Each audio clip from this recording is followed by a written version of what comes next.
kehidupan kami Tuhan Yesus. Biarlah hidup kami terus menghidupi firman-Mu dan melakukan firman-Mu. Tuhan, Kau sempurna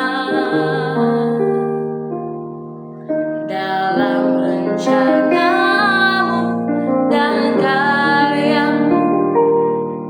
Ku serahkan hidupku murnikan dengan Roh-Mu.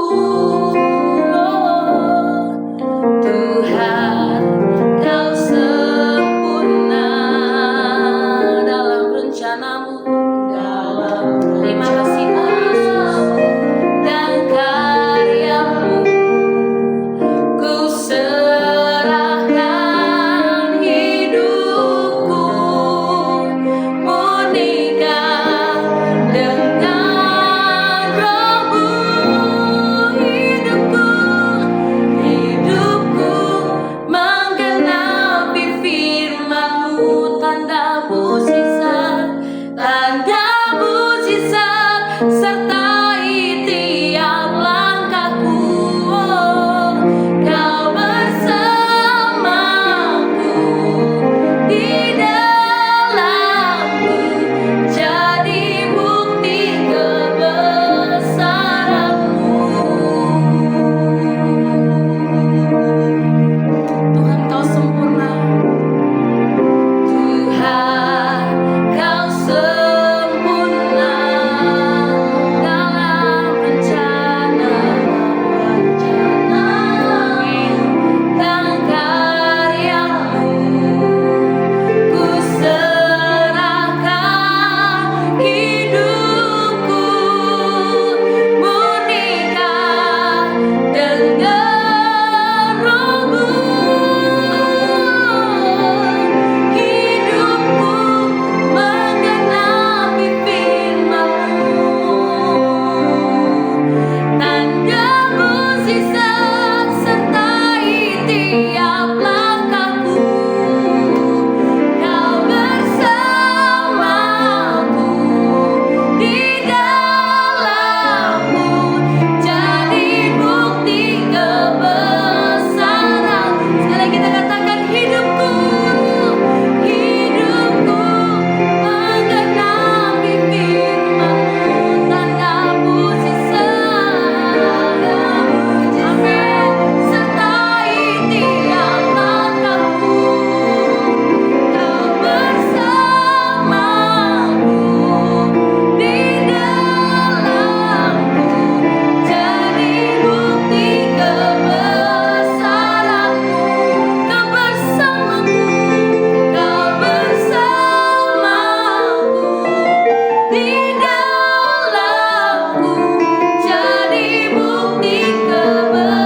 kebesaran-Mu. Kau bersamaku, di dalamku, jadi bukti kebesaran-Mu.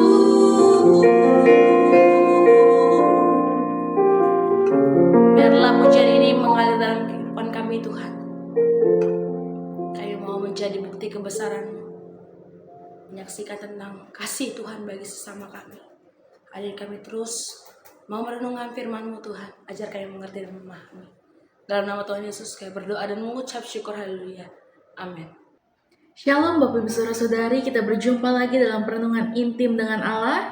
Pada hari ini, hari Rabu tanggal 27 November 2024, kita akan mendengarkan dan merenungkan sebagian daripada firman Tuhan yang bertemakan generasi unggul adalah generasi yang memperhatikan didikan Tuhan. Pada perenungan hari ini yang berfokus di dalam Amsal 22 ayat yang ke-6. Saya akan membacakannya, demikian firman Tuhan di dalam Amsal 22 ayat 6. Didiklah orang muda menurut jalan yang patut baginya, maka pada masa tuanya pun ia tidak akan menyimpang daripada jalan itu.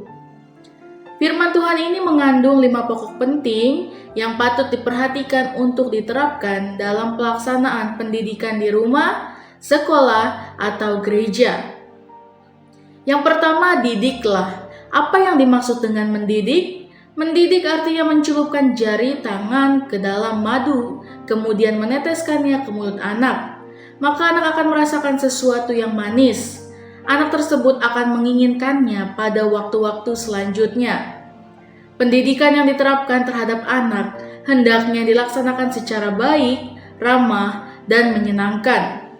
Pendidikan yang dilaksanakan dengan model seperti ini akan merangsang fungsi-fungsi pertumbuhan dan perkembangan segi-segi kehidupan anak untuk lebih maksimal.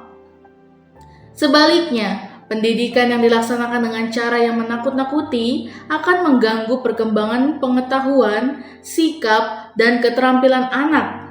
Orang tua dan guru hendaknya menciptakan kondisi lingkungan pendidikan yang mencerahkan pikiran, membentuk sikap, dan meningkatkan keterampilan peserta didik.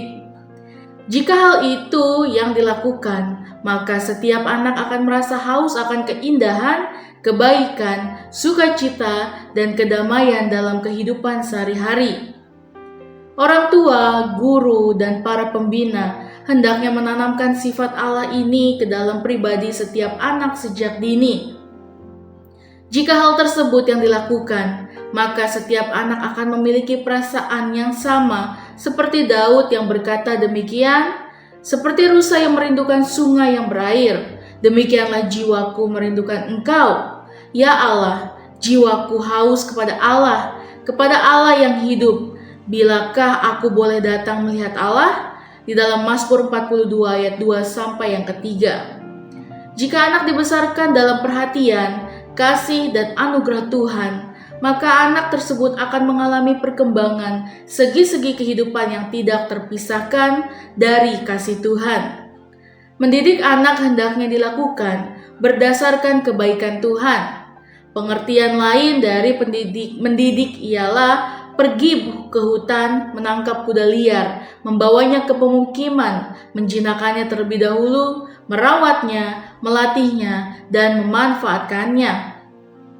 Jika konsep ini diterapkan dalam mendidik anak, terdapat hal yang patut diperhatikan terlebih dahulu, yakni bahwa setiap anak telah memiliki sifat liar yang telah dibawanya sejak lahir.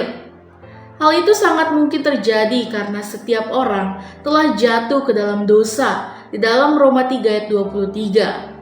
Potensi bawaan ini harus diperhatikan, dikendalikan, dan dibimbing ke arah hal-hal yang bersesuaian dengan keyakinan akan Tuhan berdasarkan firman Tuhan. Pengertian terakhir dari mendidik ialah membersihkan dan mengasah peralatan rumah supaya berfungsi baik dan maksimal. Orang tua dan pendidik hendaknya menjaga setiap anak dari pengaruh-pengaruh negatif supaya hal tersebut tidak menempel atau berkarat dalam kehidupan anak-anak. Orang tua harus menyampaikan firman Tuhan kepada setiap anak supaya mereka dibersihkan di dalam Yohanes 15 ayat yang ketiga.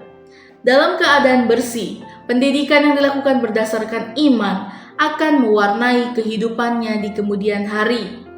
Lalu yang kedua, orang muda. Siapa yang akan dididik? Mereka yang masih muda. Ketika Saul dilantik menjadi raja disebut muda di dalam 1 Samuel 9 ayat yang kedua. Ketika Daud bergegas melawan Goliat, Saul menyebutnya muda. Daud menyebut anaknya Salomo masih muda. Ketika dilantik menjadi raja Yoas berusia 7 tahun di dalam 2 Tawarik 24 ayat yang ke-1. Yoas disebut muda. Yosia diangkat menjadi raja ketika berusia 8 tahun di dalam 2 Raja-Raja 22 ayat 1 sampai yang kedua. Ia masih muda. Pada bumi baru nanti usia 100 tahun dianggap muda dalam Yesaya 65 ayat yang ke-20. Apa pengertian muda dalam Alkitab? Muda berdasarkan firman Tuhan, artinya setiap orang yang merelakan dirinya untuk dididik oleh Tuhan dan firman-Nya akan disebut muda. Karena batin orang-orang yang takut akan Tuhan akan mengalami pembaruan dari hari ke hari di dalam 2 Korintus 4 ayat yang ke-16. Batin manusia tidak mengalami proses penuaan. Sebaliknya, orang-orang yang menolak didikan Tuhan dan firman-Nya walaupun usianya masih muda, tetapi sudah terlalu tua untuk dididik. Karena itu, orang tua dan pendidik harus mengajak setiap anak supaya merelakan dirinya untuk dididik berdasarkan firman Tuhan. Lalu yang ketiga, menurut jalan yang patut baginya. Apa yang dimaksud dengan menurut jalan yang patut baginya atau sama dengan anak? Tuhan membentuk setiap anak dalam kandungan ibunya secara khas, dahsyat, dan ajaib di dalam Mazmur 139 ayat 13 sampai 14. Puluhan bahkan ratusan juta sperma yang dilepas pria dewasa ingin bertemu dengan sel telur, tetapi hanya satu yang berhasil. Hal itu yang menyebabkan bahwa setiap anak adalah unik. Dari miliaran manusia yang terdapat di bumi ini, tidak seorang pun yang sama satu dengan yang lainnya. Di samping hal lainnya, sidik jari setiap orang tidak ada yang sama, karena setiap orang dicipta oleh Tuhan Maha Pencipta. Keberadaan ini hendaknya diperhatikan oleh setiap pendidik. Setiap anak hendaknya diperhatikan, dibimbing, dan dibina berdasarkan keunikannya. Tidak terdapat kunci pas dalam mendidik anak. Ia adalah individu yang berbeda dari yang lainnya. Setiap orang tua hendaknya mensyukuri perbedaan itu. Orang tua akan lebih terbantu untuk mengenali anak-anak yang berbeda satu sama lain daripada semua anak memiliki persamaan. Pendekatan yang dilakukan orang tua dalam mendidik anak-anaknya hendaknya sesuai dengan anugerah Tuhan yang spesial terhadap anak tersebut. Cara mendidik seperti itu akan lebih sesuai dengan kehendak Tuhan yang telah merancang kekhasan kepribadian anak tersebut. Merancang praksis pendidikan yang sama terhadap setiap anak tidak mungkin dilakukan, karena setiap anak berbeda satu sama lain. Lalu yang keempat, pada masa tuanya tidak akan menyimpang. Pendidikan yang dilaksanakan pada setiap anak berdasarkan takut akan Tuhan akan menanamkan nilai-nilai keimanan dalam kehidupannya. Orang tua harus merawat pertumbuhan karakter setiap anak dalam kasih dan kemurahan Tuhan. Mengajak anak untuk melakukan pembiasaan-pembiasaan seperti berdoa, membaca Alkitab, beribadah, dan melayani sebagai wujud ungkapan rasa syukurnya kepada Tuhan yang telah menyelamatkan kehidupan dari kuasa dosa dan hukuman kekal. Setiap anak hendaknya meyakini kehendak Tuhan dalam kehidupannya. Apa kehendak Tuhan bagi setiap anak?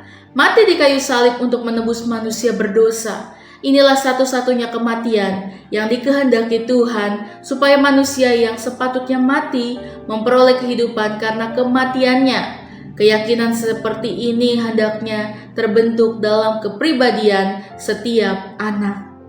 Hanya dengan cara seperti itu, setiap anak akan berdiri teguh saat menghadapi gelombang kehidupan.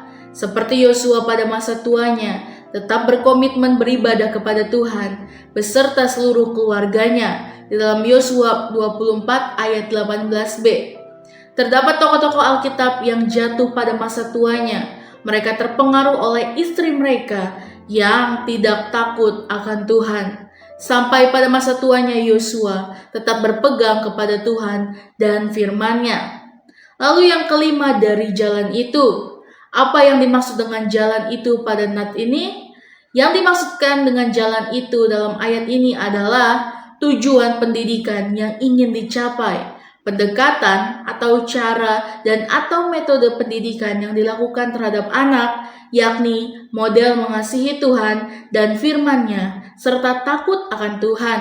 Ini yang tidak akan dilupakan oleh setiap anak karena telah tertanam, bertumbuh, dan berkembang dalam kepribadiannya sebagai murid Kristus.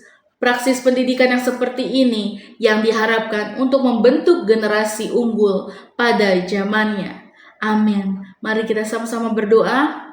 Bapa yang baik, terima kasih Tuhan Yesus untuk pertemuan pada hari ini Tuhan. Biarlah Tuhan kami menjadi generasi-generasi yang unggul Tuhan, generasi yang memperhatikan didikan Engkau Tuhan. Terima kasih Tuhan Yesus untuk pertemuan pada hari ini. Biarlah kami setiap anak-anak dapat memperoleh hikmat-Mu Tuhan dan tertanam, bertumbuh dan selalu berkembang dalam kepribadian sebagai murid Engkau Tuhan. Terima kasih Tuhan Yesus, di dalam nama Tuhan Yesus, haleluya, amin. Salam sejahtera, Tuhan Yesus memberkati. Shalom.